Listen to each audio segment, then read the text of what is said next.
Saya Condro Kirono, Kapolda Jawa Tengah, mengajak seluruh generasi milenial Jawa Tengah untuk turut berpartisipasi dan mensukseskan program Millennial Road Safety Festival yang akan dilaksanakan setiap hari Minggu pada saat Car Free Day di seluruh kabupaten dan kota se-Jawa Tengah.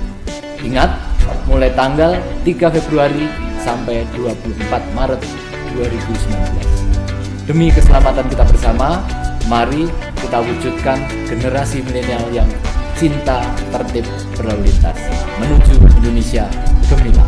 Stop pelanggaran, stop kecelakaan, keselamatan untuk kemanusiaan. Wassalamualaikum warahmatullahi wabarakatuh.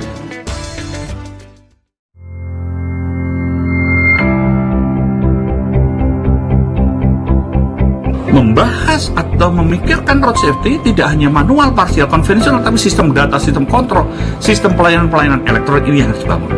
Kebijakan-kebijakan di dalam kepada publik juga demikian, tetap pada koridor mencapai tujuan road safety.